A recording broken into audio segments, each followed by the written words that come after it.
우리 평생에 하나님을 찬송해야 하는 이유는 하나님으로부터 생명이 왔기 때문입니다. 우리가 살아서 호흡하는 것과 영원한 생명을 바라볼 수 있는 것은 하나님의 생명이 우리에게 비추어 주어서 그 생명을 깨달은 이유입니다. 오늘도 하나님으로부터 흘러오는 그 영원한 생명의 향기가 우리 안에 머물게 하시고, 우리가 나가서 세상을 살아갈 때에 이 어둠 속에서, 사망 가운데에서 생명의 향기를 품어내는 우리가 되게 하여 주시옵소서. 예수님 이름으로 기도드리옵나이다. 아멘. 오늘 말씀은 마태복음입니다.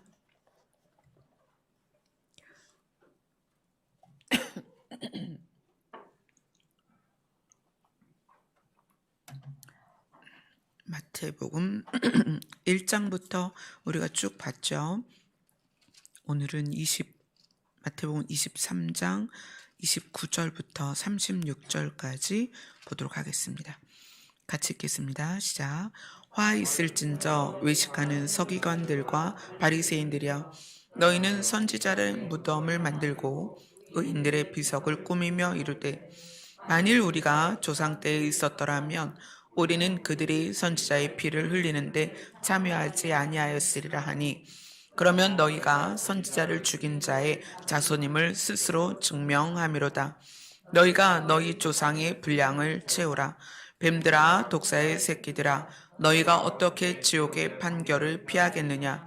그러므로 내가 너희에게 선지자들과 지혜 있는 자들과 서기관들을 보내매 너희가 그 중에서 더러는 죽이거나 십자가에 못 박고, 그 중에서 더러는 너희 회당에서 채찍질하고 이 동네에서 저 동네로 따라다니며 박해하리라. 그러므로 의인 아벨의 피로부터 성전과 제단 사이에서 너희가 죽인 바가랴의 아들 사가랴의 피까지 땅 위에서 흘린 의로운 피가 다 너희에게 돌아가리라. 내가 진실로 너희에게 이르노니 이것이 다 이 세대에 돌아가리라. 아멘. 금요일 말씀도 그렇고 오늘 말씀도 그렇고 생명에 관한 말씀이에요. 이 생명에 관한 말씀을 여러분들이 깊이 이해를 해야 되는데, 왜냐하면 우리는 생명에 대하여 왜곡되어 있고 왜곡된 지식이 진짜인 줄 알고 있어요. 아담과 하와가 생명에 대하여 왜곡된 지식을 갖게 되고 그들이 생명을 잃었습니다. 우리는 이 땅에서 살면서 생명에 대해 왜곡된 지식이 이미 우리 안에 가득합니다. 그래서 그 왜곡된 지식을 우리 안에서 빼어내고 생명에 대한 진짜 지식을 채워서 우리가 어디로 가야 되느냐? 진짜 생명으로 나아가야 됩니다. 그래서 오늘 말씀은 생명에 대한 말씀이에요. 예수님께서 서기관과 바리새인들에 대하여 화가 너희에게 있다. 너희가 외식하기 때문이다. 진짜가 아니기 때문에 화가 있다. 너희들에게 재앙이 있을 것이다. 왜냐하면 너희가 진짜가 아니다.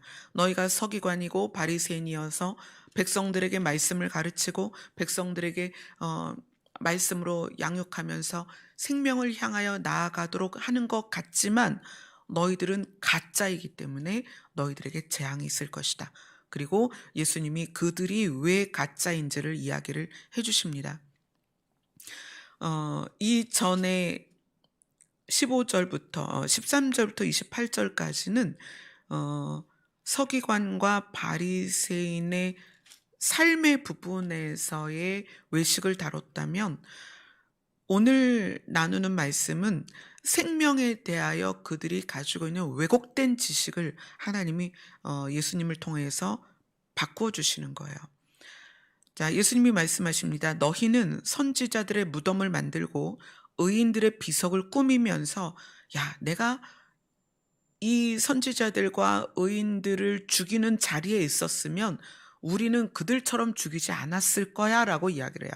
그래서 요 장면만 보면 바리새인과 선지자들이 죽은 바리새인과 그 서기관들이 죽은 선지자들의 죽음의 이유를 아는 것 같이 보이는 거예요.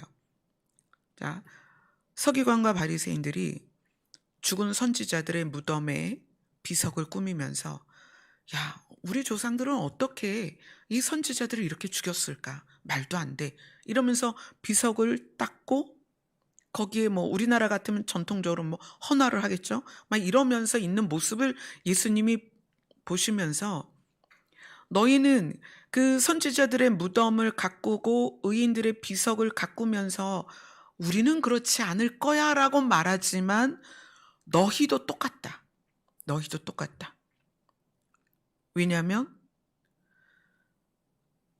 지금도 그렇고 앞으로도 그렇고 너희들은 하나님께서 보낸 선지자들을 앞으로도 계속 죽일 것이고 너희들이 이 동네 저 동네로 다니면서 선지자들을 박해할 것이기 때문이다.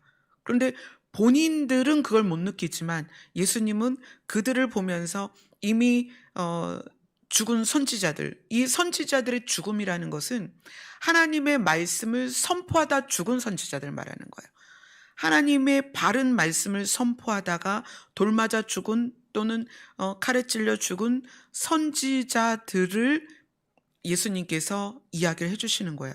너희들이 그들의 무덤을 가꾸고 비석을 꾸미면서 야, 우리 조상들은 어떻게 이 선지자들을 죽였을까?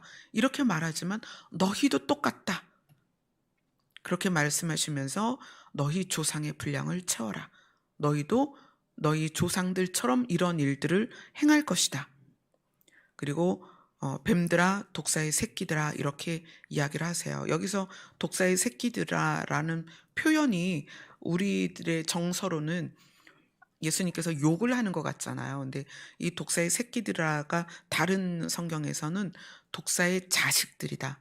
또는 뱀과 독사의 일을 이어가는 자들이다. 이렇게 표현을 하시는 거예요. 우리가 우리 정서에서 새끼야 그러면 막 욕이잖아요. 근데 예수님이 말하는 이 새끼는 뱀과 독사의 일을 이어가고 있는, 그것을 담고 있는, 그것을 계승하고 있는 너희들이다. 이렇게 이야기를 하는 거예요. 뱀과 독사라는 말씀을 예수님이 하신 이유가 계시록에 보면 사단을 부르는 이름들이 되게 여러 개가 있어요. 사단을 부르는 이름 기억나세요? 뭐라고 부르죠? 큰 용 또는 옛 뱀, 그리고 사탄, 그리고 마귀 이렇게 말하죠. 예수님이 선지자들을 죽이는 그들에 대하여 뱀과 독사의 새끼들이다라고 이야기를 하시는 이유가 있어요. 창세기로 가겠습니다. 창세기 3장입니다. 예수님이 선지자들을 죽이는 이스라엘 사람들, 그리고 여전히 그것을 이어가고 있는 서기관과 바리새인들에게 왜 뱀과 독사의 새끼들이라고 했냐면 창세기 3장 1절부터 4절까지입니다. 같이 읽습니다. 시작. 그런데 뱀은 여호와 하나님이 지으신 들짐승 중에 가장 간교하니라. 뱀이 여자에게 물어 이르되 하나님이 참으로 너희에게 모든 나무의 열매를 먹지 말라 하시더냐. 여자가 뱀에게 말하되 동산 나무의 열매를 우리가 먹을 수 있으나 동산 중앙에 있는 나무의 열매는 하나님의 말씀에 너희는 먹지도 말고 만지지도 말라. 너희가 죽을까 하노라 하셨느니라. 뱀이 여자에게 이르되 너희가 결코 죽지 아니하리라.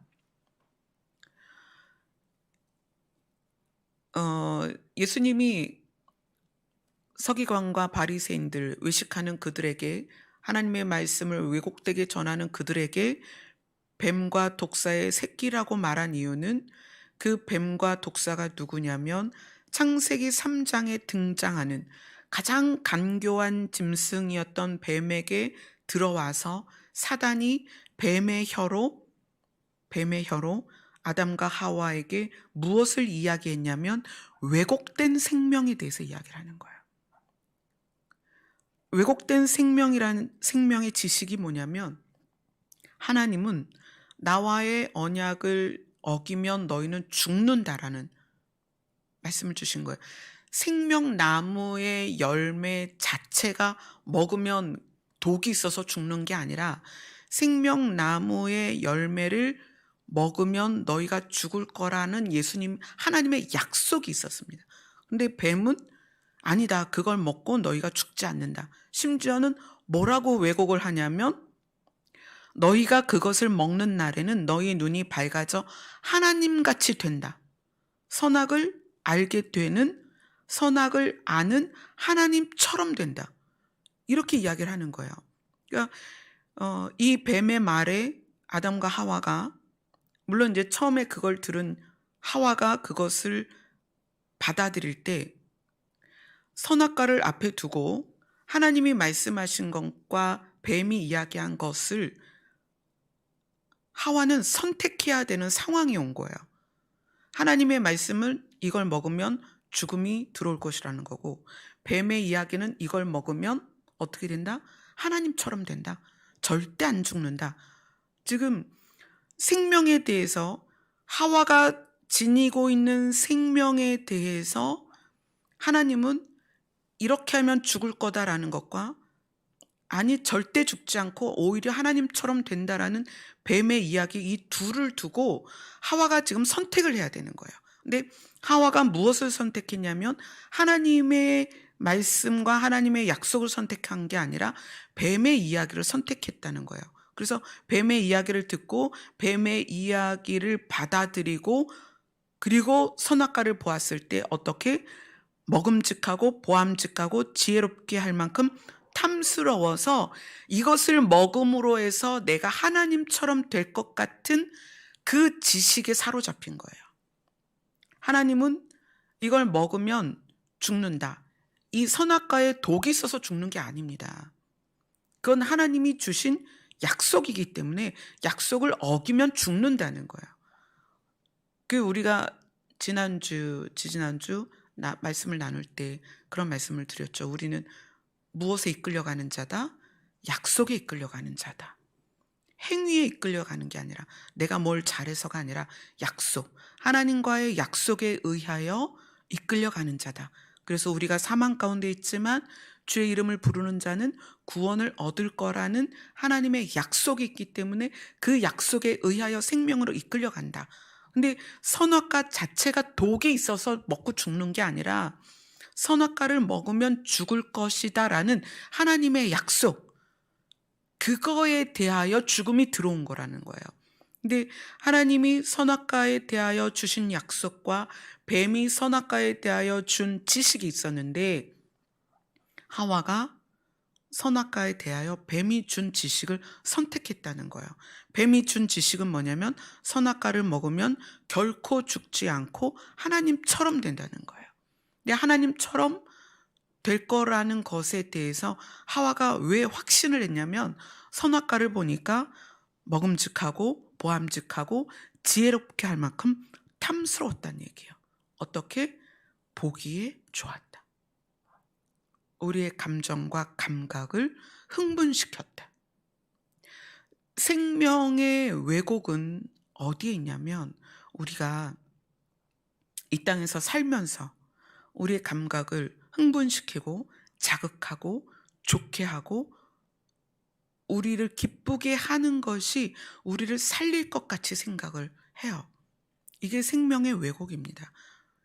예를 들어서 높아지는 것, 공동체나 가정에서 내가 높아지는 것, 내가 높아짐으로 해서 사람들이 나에게 굽신거리고 또는 인사하고 나에게 뭔가 와서 잘하는 이것이 내 감각과 느낌으로는 굉장히 기쁘고 어깨가 올라가면서 으쓱되어지고 이것이 나를 흥분시키죠. 사실 사람들이 권력을 가지려는 이유도, 물질을 가지려는 이유도 사실 그런 거예요. 내가 높아지는 것, 그것이 나를 살리는 느낌을 받아요. 그러나 그렇게 해서 사라지는 게 아니라는 거예요. 우리의 생명은 무엇에 있다? 하나님의 약속에 있다.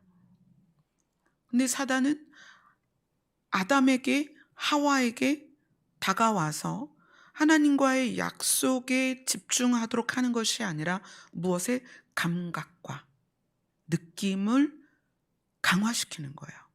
선악과를 통해서. 하나님의 은혜도 마찬가지예요. 여러분들이 다 은혜가 있는 곳을 찾아가기를 좋아하실 거예요. 은혜가 있는 장소 또는 은혜가 있는 말씀. 근데 면밀히 따지면 안타깝지만 우리가 느낀다고 하는 은혜도 우리가 감각을 통해서 느낀다는 거예요.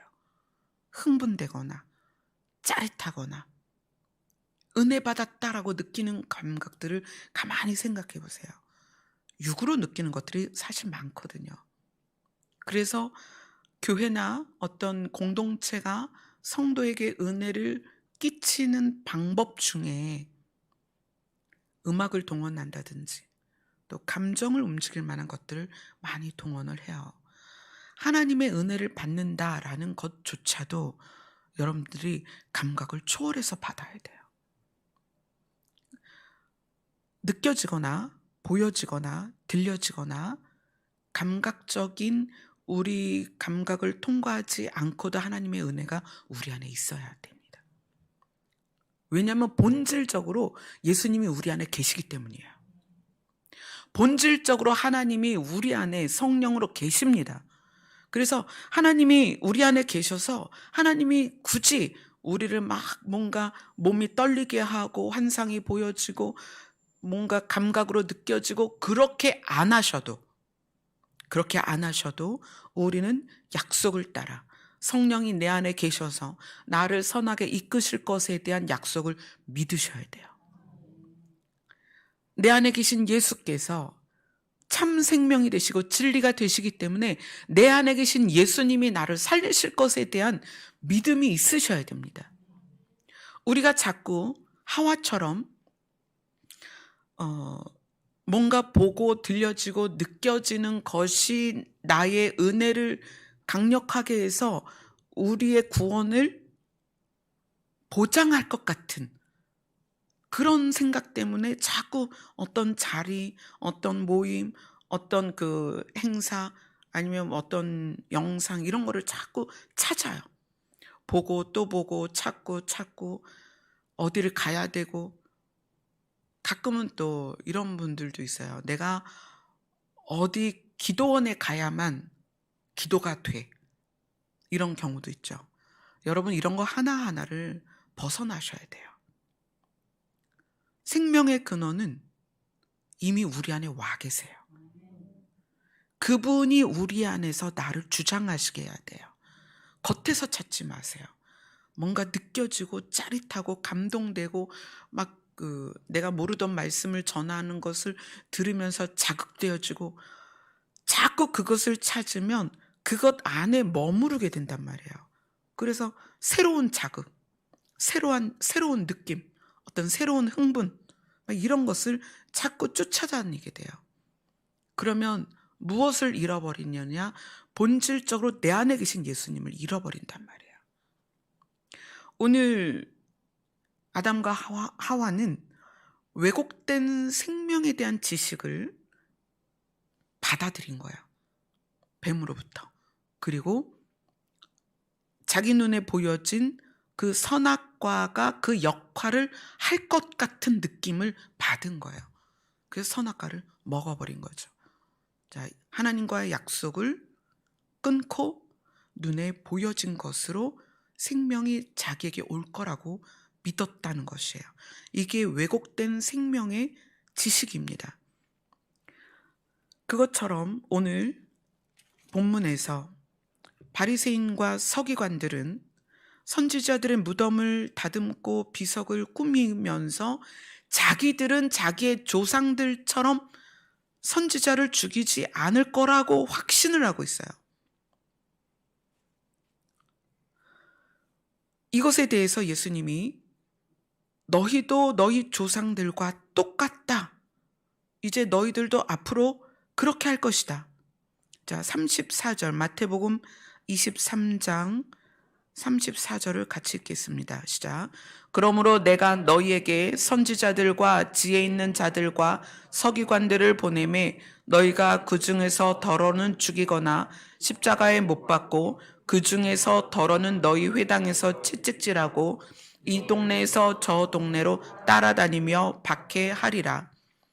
너희가 가짜이기 때문에 진짜를 만나면 박해를 할 것이다. 너희가 외식하는 자들이기 때문에 진짜를 만나면 이 동네 저 동네 따라다니면서 그들을 박해할 것이다. 왜냐하면 너희 조상도 그렇게 했고 너희도 그 조상의 피를 또 조상의 흐름을 따르고 있기 때문에 너희도 그렇게 될 것이다. 그러면서 실제적인 예를 들어주십니다. 그들의 조상의 예를 들어주시는데 그게 35절입니다. 35절을 같이 읽겠습니다. 시작. 그러므로 의인 아벨의 피로부터 성전과 제단 사이에서 너희가 죽인 바라갸의 아들 사가랴의 피까지 땅 위에서 흘린 의로운 피가 다 너희에게로 돌아가리라. 외식하는 자들이기 때문에 진짜 의로운 자를 만나면 시기하고 미워한다는 거예요. 왜? 어둠은 빛을 만나면 이 빛에 의해서 들통이 나는 거예요. 어둠이 들통이 나기 때문에 이 원래 외식하고 어둠인 자들이 빛을 만나면 따라가서 죽이고 박해를 합니다. 그 대표적인 예가 아벨이고 사가랴예요. 자, 아벨을 한번 봅시다. 창세기 4장입니다.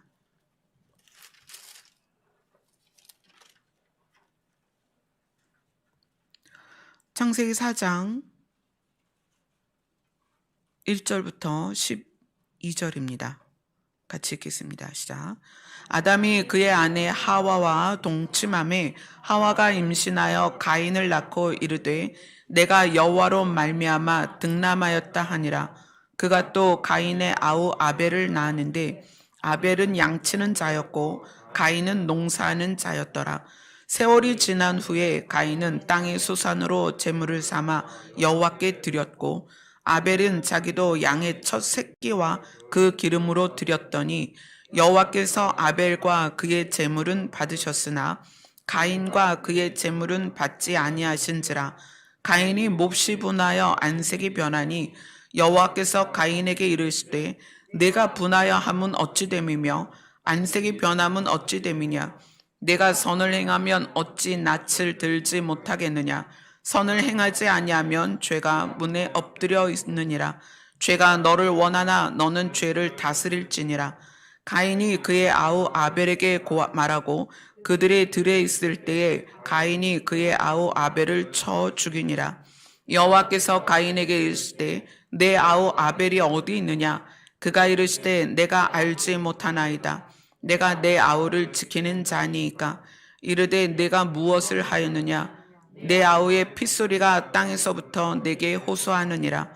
땅이 그 입을 벌려 내 손에서부터 내 아우의 피를 받았은즉 내가 땅에서 저주를 받으리니 내가 밭을 갈아도 땅이 다시는 그 효력을 내게 주지 아니할 것이요 너는 땅에서 피하며 유리하는 자가 되리라. 가인과 아벨의 사건에서 우리는 어디에 많이 주목을 하고 있냐면 하나님은 왜 아벨의 제사는 받고 가인의 제사는 받지 않았는가? 제물의 문제, 예배의 형식의 문제 이런 거에 집중이 돼 있었죠. 근데 오늘은 여기에서 가인의 태도에 우리가 한번 집중을 해보자는 거예요. 하나님께서 아벨의 제사를 받으시고 가인의 제사를 받지 않으셨을 때 가인이 어떠했다? 몹시 분하여 안색이 변했다. 하나님께서 동생의 제사를 받으시고 자기의 제사를 안 받으셨으면 일반적으로 바른 마음을 가지고 있다면 가인이 하나님께 아뢰었어야 돼요. 하나님, 제 제사를 왜 안 받으셨나요? 저에게 어떤 문제가 있는지 말씀해 주시면 제가 그 부분을 고치겠습니다. 이렇게 해야 되는 거예요. 그런데 가인의 태도는 뭐냐면 분하고 안색이 변했다는 거예요. 몹시 분했다는 건 어떤 이유냐면 아벨만 아니었으면 하나님이 내 제사를 받으셨을 텐데, 이거예요. 아벨 때문에 하나님이 나를 싫어한다. 아벨만 없었으면 내 제사를 받으셨을 텐데. 근데 이 가인의 심리가 사실 우리에게 다 있어요. 공동체 안에서 어떤 사람이 칭찬을 받을 때 칭찬받지 못하는 쪽에서는 저놈만 아니면 내가 칭찬받을 텐데 이렇게 생각을 해요. 형제 가운데서도 그럽니다. 부모에게 인정받는 형제가 있고 인정받지 못하는 형제가 있어요. 그러면 내가 인정을 받지 못하는 이유가 뭘까? 그리고 나를 돌아보는 게 아니라 쟤 때문에 내가 인정을 받지 못한다 이렇게 생각을 해요. 쟤만 없으면 우리 부모가 또는 우리 선생님이 또는 누군가 나를 인정해 줄 텐데 쟤 때문에 내가 인정받지 못한다. 이게 사단이 준 비교의식에서 시작이 된 거죠. 가인이 몹시 분하여 안색이 변합니다. 그래서 하나님이 가인에게 말을 붙이시는 거예요. 야, 너 왜 이렇게 화를 내니? 네 마음에서 일어나는 죄를 다스려라. 이렇게 얘기하세요.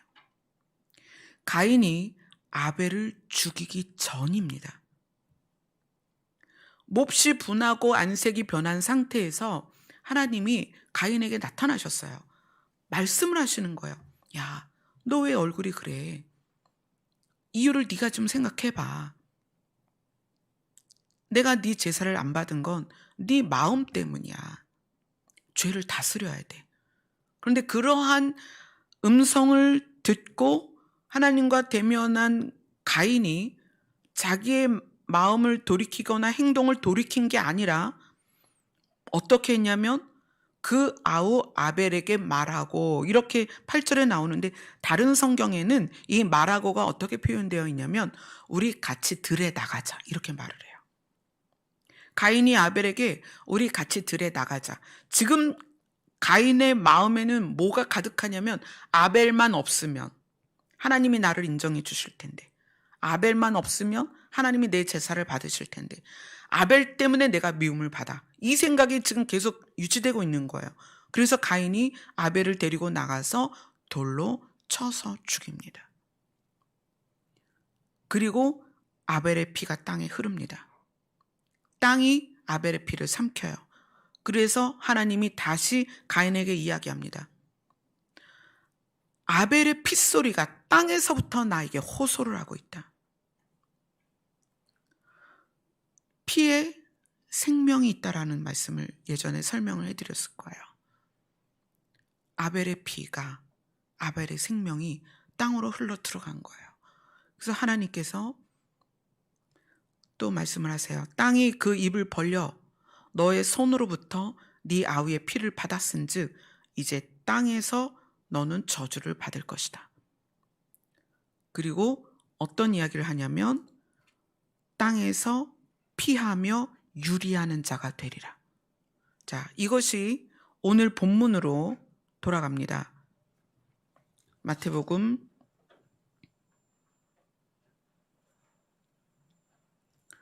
23장 오늘 본문 23장 35절 36절을 보면 아벨의 피와 사가랴의 피가 땅 위에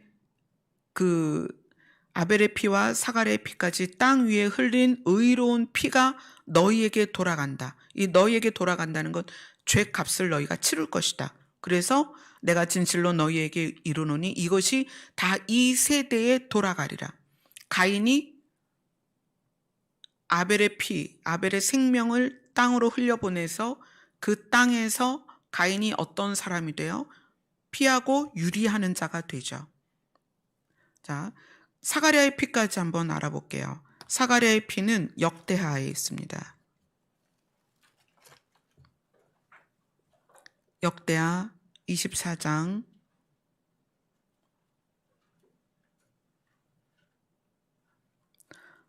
20절 21절입니다.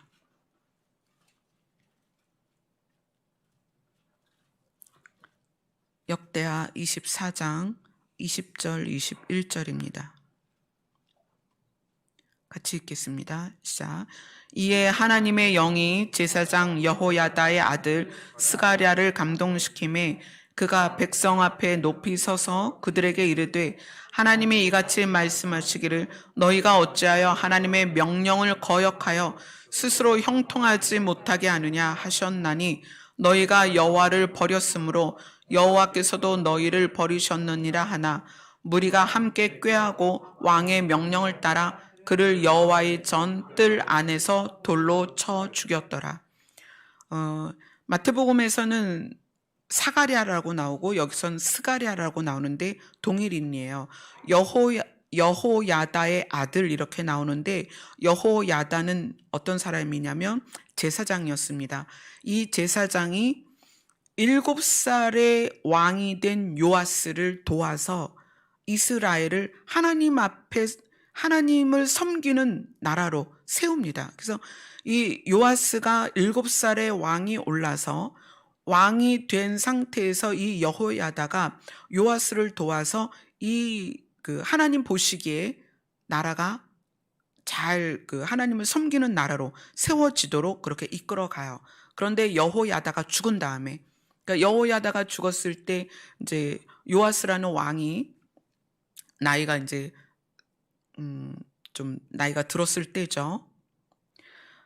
이 여호야다가 죽은 다음에 이 요아스라는 왕이 신하들과 함께 하나님을 떠납니다. 그래서 24장 지금 역대하 24장 18절을 보겠습니다. 같이 읽습니다. 시작.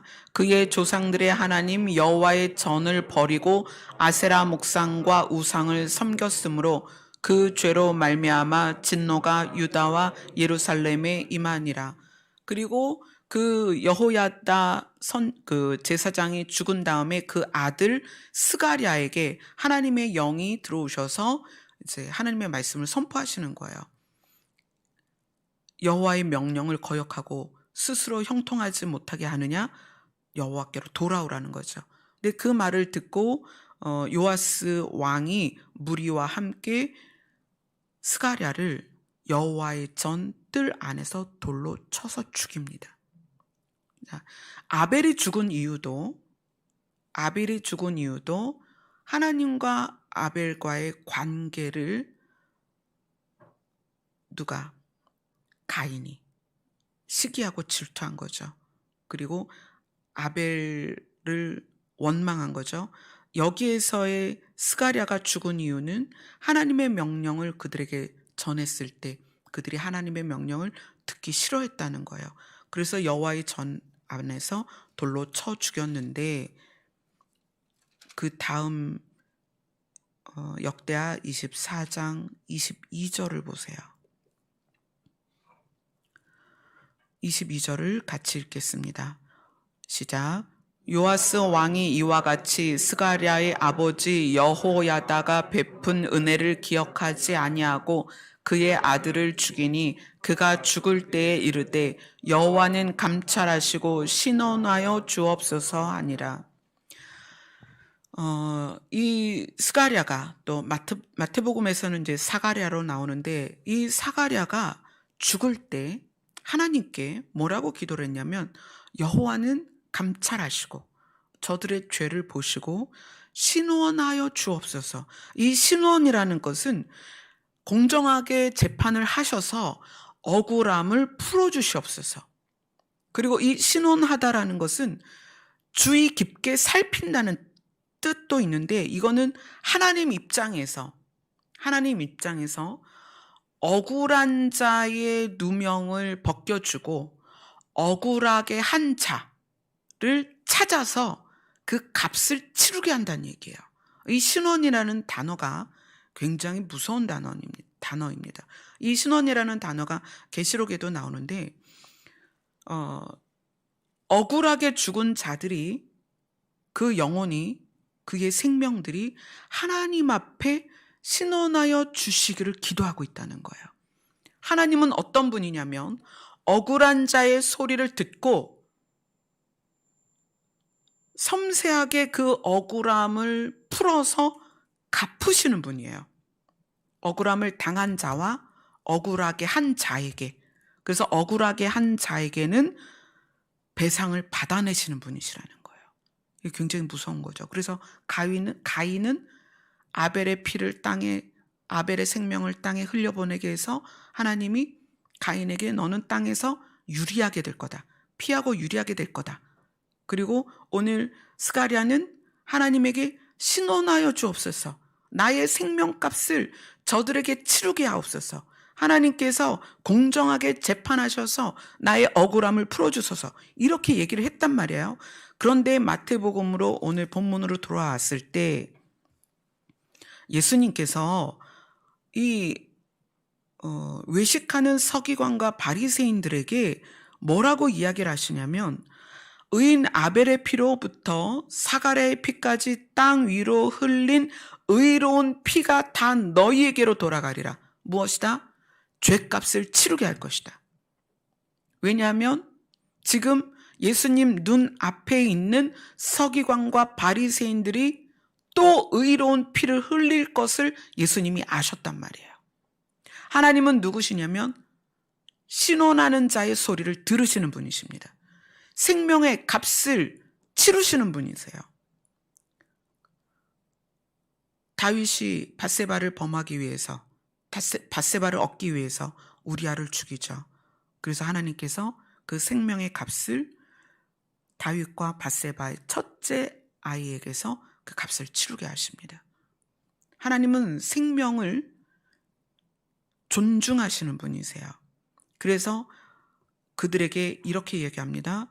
너희에게로 돌아갈 것이고 내가 진실로 너희에게 이르노니 이것이 다 이 세대에 돌아가리라. 너희가 그 핏값을 치르게 될 것이다. 의로운 핏값을 치르게 될 것이다. 그래서 예수님을 십자가에서 죽인 그들이 어떻게 돼요? 나라가 완전히 없어지고 2000년을 유리하게 되죠. 2000년을 이 땅에서 유대인들이 피하고 도망가고 숨고 유리하며 방황하게 됩니다. 하나님이 그들의 핏값, 예수님의 핏값을, 의로운 피를 흘리게 한 그들에 대하여 신원하는 자의 소리를 들으시고 값을 치르게 하셨다는 거예요. 오늘 말씀의 제목이 의로운 피가 다 너희에게로 돌아가리라. 왜 하나님은 이 생명의 핏값에 대하여 이렇게 다루시고 그리고 핏값을 배상하도록 하시는가? 왜 그러느냐? 하나님은 왜 그렇게 생명을 귀하게 여기시느냐? 왜냐하면 하나님이 생명이시기 때문에 그래요. 하나님 자신이 생명이에요. 이 생명이라는 거는 살아있을 때만 적용할 수 있는 단어예요. 생명. 생명이 죽어버리면 그 다음부터는 생명이라고 말을 할 수가 없죠. 하나님은 영원한 생명이다. 그래서 영생하는 존재다. 영원한 생명은 절대 죽지 않고 살아있는 상태가 유지되어 있는 거예요. 처음에도 살아있고 끝에도 살아있고 그냥 살아있는 상태가 유지되어 있는 분이 하나님이십니다. 그래서 하나님은 그 유지되어 있는 생명을 우리에게 나누어 주신 거고 이 땅에서는 우리의 육체나 우리의 모든 우리 눈으로 보는 만물들은 썩고 사라지고 시들고 하지만 우리 안에 들어있는 영은 절대 죽지 않습니다. 살아있는 상태를 유지해요. 왜? 그것이 하나님께로부터 왔기 때문에. 하나님은 생명이시기 때문에 생명을 대적하는 걸 굉장히 싫어하십니다. 사단은 어떤 존재냐면 생명을 대적하는 존재예요. 하나님이 생명이시고 하나님이 살아있는 존재시기 때문에 사단은 하나님의 그 생명도 싫어하고 살아있는 걸 싫어해요. 왜냐하면 사단은 죽기로 작정되어 있기 때문에. 그래서 계시록에 보면 옛 뱀, 큰 용, 사탄, 마귀가 어디로 들어가요? 끝내 불못에 들어가죠. 계시록에 보면 불못에 그가 들어갑니다. 사탄은 이미 불못에 들어가기로 작정되어 있습니다. 그래서 사탄이 하나님이 만드신 또 다른 생명에 대하여 분노를 일으키는 거예요. 가인이 아벨을 보고 분노를 일으키는 것처럼 사탄은 자기가 불못에 들어가기로 작정되어 있는 걸 아는데, 왜 불못에 들어가냐면 하나님을 대적한 자가 됐기 때문에 하나님께서 사탄을 불못에 가두기로 작정을 하십니다. 자기는 죽기로 작정되어 있는데 하나님이 또 다른 생명을 만드신 거예요. 그리고 그를 너무 기뻐하시는 거예요. 그러니까 사단이 그걸 볼 때 가인처럼 분한 거예요. 분노가 일어나는 거예요. 어떻게 하면 저 살아있는 존재를 죽일 수 있을까? 그래서 접근해서 그들에게 생명의 왜곡된 지식을 주는 거예요.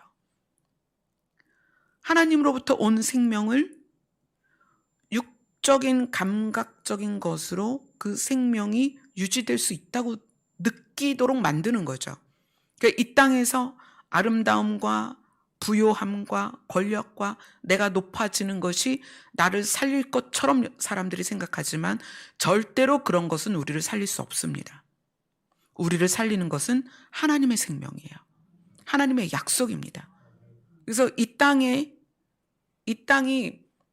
지구가 동그라니까 이 천체를 동그랗게 보고 하나님으로부터 출발할 때는 죽지 않는 존재로 출발해요.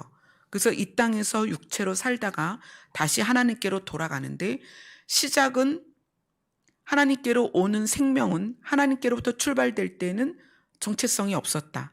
그냥 하나님의 생명으로 오죠. 여기에 와서는 각자의 이름으로 정체성이 생긴다. 그리고 돌아갈 때는 각자의 이름으로 가는 거예요. 그런데 돌아갈 때 하나님의 약속에 의존이 되면 하나님의 나라로 정체성을 가지고 가는 것이고,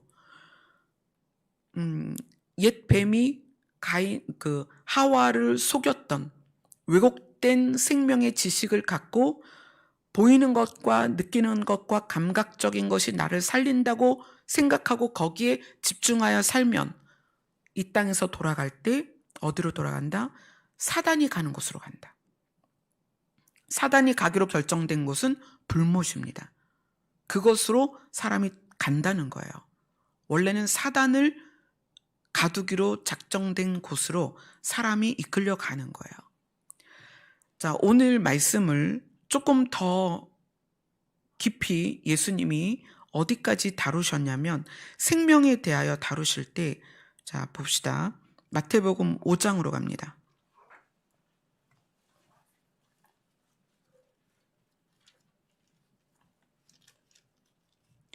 마태복음 5장 21절, 22절 같이 읽겠습니다.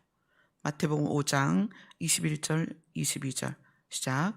옛사람에게 말한 바 살인하지 말라. 누구든지 살인하면 심판을 받게 되리라 하였다는 것을 너희가 들었으나 나는 너희에게 이르노니 형제에게 노하는 자마다 심판을 받게 되고 형제에 대하여 라가라 하는 자는 공회에 잡혀가게 되고 미련한 놈이라 하는 자는 지옥불에 들어가게 되리라.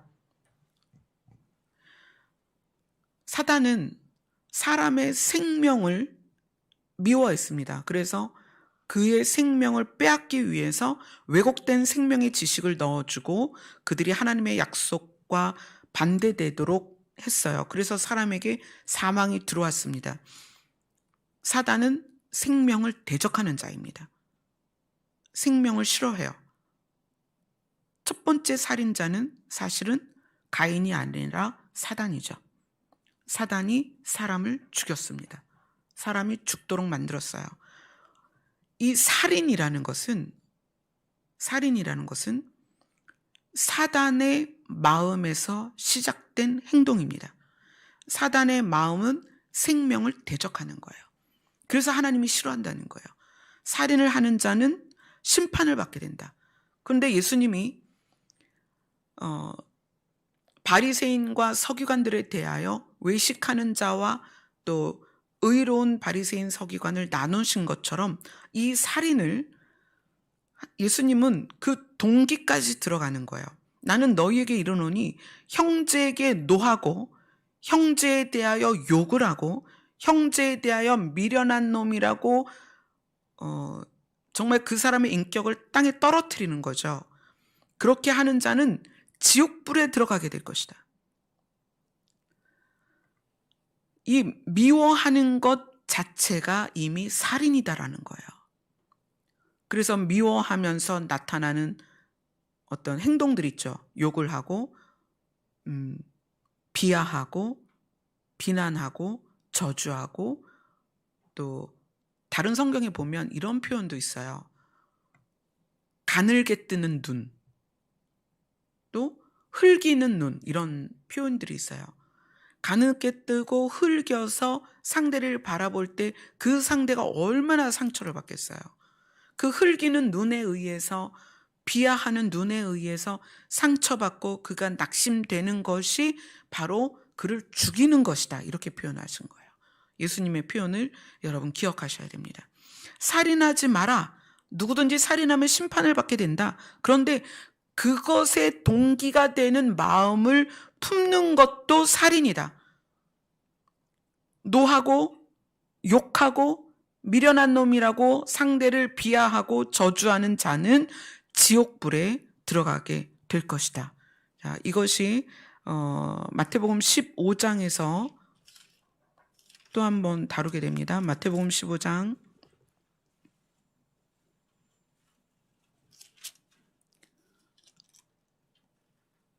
18절부터 19절입니다. 같이 읽겠습니다. 시작. 입에서 나오는 것들은 마음에서 나오나니 이것이야말로 사람을 더럽게 하느니라. 마음에서 나오는 것은 악한 생각과 살인과 간음과 음란과 도둑질과 거짓 증언과 비방이니. 자, 마음에서 입으로 나오는데, 또 마음에서 입으로 나오면서 행동까지 가는 거죠. 근데 그 마음에서 나오는 것들 중에 살인이 있다는 거예요. 마음에서부터 시작을 한다는 거예요. 그래서 하나님은 행동으로 살인하는 것보다 더 중요한 건 우리의 마음이 중요하다는 거예요. 어떤 마음을 가지고 있느냐. 요한 1서로 갑니다. 요한 1서 2장 9절로 11절입니다. 요한 1서 2장 9절로 11절입니다. 시작. 빛 가운데 있다 하면서 그의 형제를 미워하는 자는 지금까지 어둠에 있는 자요. 그의 형제를 사랑하는 자는 빛 가운데 거하여 자기 속에 거리낌이 없으나 그의 형제를 미워하는 자는 어둠에 있고 또 어둠에 행하며 갈 곳을 알지 못하나니 이는 그 어둠이 그의 눈을 멀게 하였음이라. 빛 가운데 있으면서 자기는 스스로 그러는 거예요. 나 빛 가운데 있다. 그러면서 형제를 미워하면 그거는 지금 어둠에 있다는 거예요. 예수님이 외식하는 서기관과 바리새인에 대하여 너희들이 생명의 값을 치르게 될 것이다 라고 말씀하시는 이유는, 서기관과 바리새인이 그때 당시에 어떻게 살고 있었냐면 자기를 높이고 그 다음에 예수님이 말씀하실 때 그때 상황이 어땠냐면, 과부가 동전 2개를 가지고 왔는데 그것을 성전에서 헌금으로 드렸어요. 근데 부연 설명이 뭐냐면 그 과부의 전 재산이라는 거예요. 과부가 성전에 와서 헌금을 했는데 동전 2개였어요. 근데 그 두렙돈이 그 과부의 전 재산이라는 것은 그들을 돌보고 지켜줘야 될 서기관과 바리새인들이 자기들의 역할을 하지 않고 뭘 위해서 살았다? 자기를 위해서 살았다. 그러면서 그렇게 사는 그들이 예수님을 보고, 죄인들을 돌보고 과부와 고아들을 돌보고 가난한 자들을 사랑하는 예수님을 보고 어떻게 했어요? 분노하여서 죽이기로 작정을 하잖아요. 왜곡된 생명의 지식을 가지면 분별을 잃어요. 무엇이 옳은 것인지, 무엇이 의로운 것인지, 무엇이 참된 것인지, 무엇이 생명인지. 서기관과 바리새인들이 자기에게 집중되어서 자기가 높아지는 것을 늘 그 마음에 소원을 하면서 살았기 때문에 누가 가난하고 누가 슬프고 누가 아픈지를 보질 못한다는 거예요. 지금 이 마지막 때 현상들이 이 땅에 계속 이렇게 물밀듯 들어올 수 있는 이유가 교회가 그걸 막아내지 못하고 있는 거예요. 왜 교회가 그걸 막아내지 못하느냐? 서기관과 바리새인들처럼, 외식하는 서기관과 바리새인처럼 교회는 스스로 높아지기를 원하고, 교회는 스스로 부요하기를 원하고, 교회는 스스로 좋은 자리에 있기를 원했다는 거예요. 그래서 가난한 자들의 가난과 고통받는 자들의 고통과 아픈 자들의 아픔을 돌아보지 못하고 있었어요.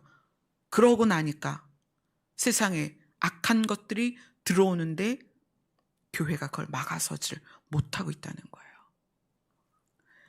왜곡된 생명의 지식은 무엇이냐면 교회가 크면 그것이 능력이라고 생각해요. 교회에 사람이 많이 모이면 그것이 하나님의 은혜라고 생각해요. 과연 그럴까요? 교회가 크고 사람이 많은 게 하나님의 은혜가 아니라 각 사람이 하나님의 생명으로 살아내는 것이 은혜입니다. 2명이 모이든 3명이 모이든 그 모인 자리에 누구의 이름으로? 하나님의 이름으로 모여서, 주의 이름으로 모여서 주의 이름으로 살아가면 그것이 은혜입니다. 그것이 그를 살리는 거예요. 큰 교회가 살리고 많은 성도가 살리는 게 아니라는 거예요. 제가 여러분들에게 전도해 와라, 빈자리를 채워라, 이런 얘기를 저는 개척해서 지금까지 한 번도 한 적이 없어요. 그건 본질이 아니기 때문이에요. 진짜 본질은 여러분이 하나님의 약속에 이끌려서 생명을 존중하며 가족을 사랑하고 형제를 사랑하고 친지를 사랑하고 공동체를 사랑하면서 생명을 존중할 때 여러분 자신에게 생명의 향기가 나는 거예요. 여러분이 하나님의 약속을 가지고 하나님이 나를 사랑하는 것처럼, 그래서 그렇게 내가 나를 사랑하는 것처럼 이웃을 사랑해라. 하나님이 우리를 사랑하시는 걸 깨닫고 내 생명을 존중하는 것처럼 타인을 존중하고 타인에 대하여 그 생명을 사랑하고 지켜줄 때, 그래서 그것이 초대교회는 필요를 따라 공급하는 거예요. 필요가 보인단 말이에요. 나를 집중하면 상대의 필요가 안 보여요. 그런데 상대를 집중하다 보니까 저 사람에게 이게 필요하구나. 저 사람 오늘은 내가 가서 좀 대화를 나눠야 되겠다. 저 사람이 오늘은 먹을 쌀이 없는 것 같아. 이게 공동체의 진짜 모습이에요. 초대교회가 그랬다는 거예요. 생명의 비밀을 알면 나에게 집중하지 않습니다. 나를 높이려고 하지 않아요. 생명의 비밀을 알면 상대를 보게 되는 거예요. 그의 생명이 꺼져갈까 봐. 그래서 성경이 뭐라고 그래요? 하나님은 꺼져가는 불에 심지도 꺼트리지 않는 존중하시는 분이에요. 생명을 존중하는 분이에요. 하나님이 생명을 향한 마음. 왜냐하면 하나님 자신이 생명이니까. 하나님 자신이 살아있기 때문에 우리 모두가 살아있길 바라시는 거예요. 이 땅에서는요, 우리가 살아있기 위해서는 따뜻한 말과 위로하는 말을 건네야 상대가 살아나요. 아내들에게 하나님이 주신 사명이 뭐예요? 살림이에요. 살림. 단순히 밥하고 청소하라는 의미가 아닙니다. 아내들이 살림하는 이유는 아내가 남편과 자식들을 살리는 역할을 해야 되기 때문에 살림을 맡기신 거예요. 그 살리는 역할을 감당하려니까 밥도 하고 청소도 하고 빨래도 하지만 실제적으로 살림은 뭐로 살리냐면 말과 마음으로 살리는 거예요. 따뜻한 말로 위로하고 자녀들을 사랑으로 품고, 그렇게 해서 살리면서 육도 살려야 되니까 밥도 해주고 청소도 해주고 빨래도 해주고 그러는 거예요. 여자들의 역할이 굉장히 커요. 왜 그렇죠? 하와 때문이죠. 하와가 남편을 죽게 했으니까 하나님께서 아내에게 역할을 주신 거예요. 이제 너가 살려라. 근데 그 살림이 단순히 밥만 먹여서 살리는 게 아니라는 거예요. 생명을 살리는 언어가 내 입에서 나와야 돼요. 근데 그 언어는 어디서 출발하느냐? 마음에서 출발한다는 거예요. 근데 그 마음이 어떤 마음이어야 된다? 하나님의 생명을 깨달아야 된다. 하나님이 우리에게 왜 그렇게 생명을 주고 싶어 하시는지, 우리를 왜 그렇게 살리고 싶어 하시는지를 우리가 알아야 됩니다. 오늘 예수님이 마태복음에서 본문에서 바리새인과 서기관들에게 의로운 피를 흘린 너희에게 이 피가 다 너희에게 돌아갈 것이다, 이렇게 말씀하셨어요. 기억하셔야 됩니다. 여러분이 말로 누군가에게 상처를 주고 어떤 사람을 낙심케 하고 또는 어떤 사람이 쓰러지도록 말로 상처를 준다면 그것이 생명을 찾으시는 하나님의 의로우심 때문에 그것이 여러분에게 돌아간다는 거예요. 저도 마찬가지입니다.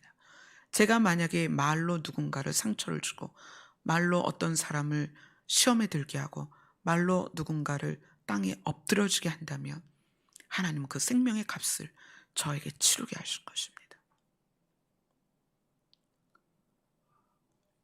하나님은 죽어가는 자의, 낙심한 자의, 슬퍼하는 자의 신원을 들으시는 분이세요.